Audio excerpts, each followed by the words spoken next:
そう、彼との楽園の始まりは約2年前のあの日。当時の僕は仕事も運転免許もなく他にやれることもないのでインターネットに自作イラストを投稿していた無職の僕。ひしばとぺ22歳男性独身。自己肯定感もなく憂鬱な日々にある小さな幸せが起こる。それはフォロワーが増えた通知。今回僕をフォローしてくれた人は一体どんな人なんだろうと気になり、いつも通りそのフォローされたアカウントを覗いてみると、それは比較的作りたてのイラストアカウントで数枚のイラストが投稿されていた。普段ならそれを見るだけで終わってしまうんだが、直感でこの人と関わるべきだと思った僕はフォローバックしてしまう。そしてこれが僕を変える出来事につながっていくんです。今回は僕がこの恋に落ちてから失恋を得てどうなったのかを皆さんが笑えるようにお話しします。その後、僕はそのアカウントを管理している人間がどんな人間なのかを妄想し始めました。ツイートの雰囲気から考えると男性？もしかしたら学生かも。アカウントを最近作ったばかりだけど別のアカウントから引っ越してきたのかも。だとしたら何かアカウントを変える出来事があったのかなんていう分析を繰り広げていったらですね、その人のことをもっと知りたいなと思い始めてしまい、その人のツイートを見れば見るほど、この人のことをもっと知りたいなという気持ちが膨らみ、それを繰り返した結果、この人と仲良くなれないかななんて思ってしまう。そうなんです。まだこの時点で声も聞いたこともないのに、もう僕はかなり彼の魅力に惹かれていたんです。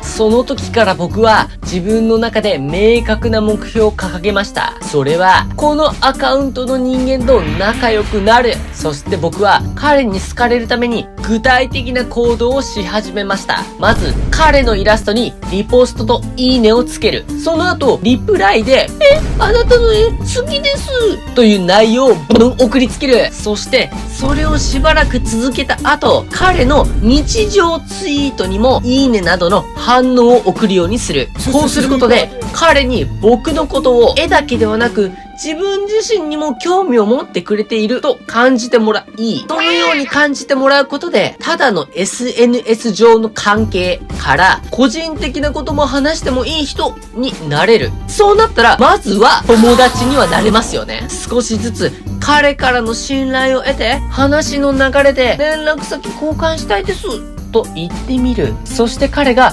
僕に連絡先を渡すことにどんな反応をするか嫌がっていたら、その原因を会話の一部として自然に聞き出す。そしてその原因を取り除く。小学生の頃からどうやって男ホモに落とすかを考えていた僕にとって、この戦略は難しいものではなく、努力の結果、ついに通話をする約束を手に入れました。よし！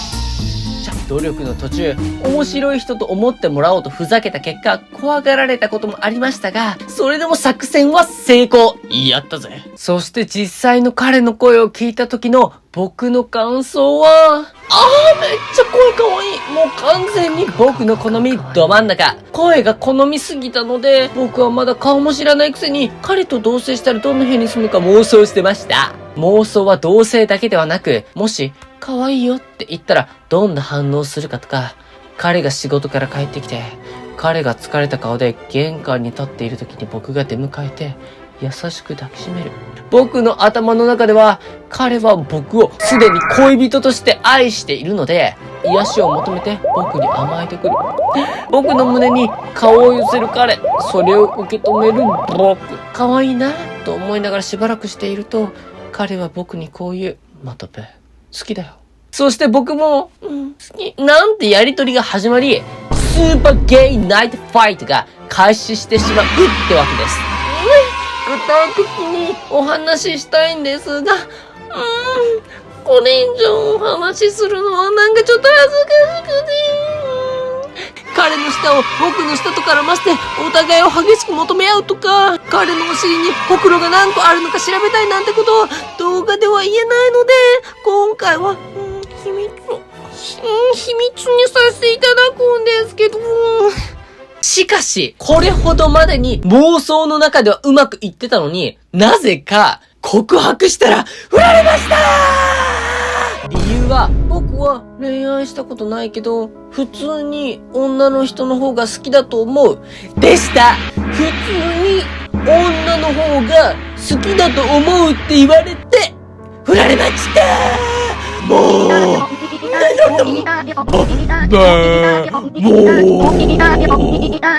振られた時の詳細な話は概要欄に貼ってある動画からご覧ください。振られた後もしばらく週1で通話をして、それが癒しでしたが、最近ついにそれもなくなってしまいました。理由は、彼が忙しくなったから、彼の方から週1の通話やめようって言われました。まあ、そういえば、最近今日は通話するのやめようと言われる頻度が増えたし、恋人でもない男と週1で通話すること自体珍しいしな。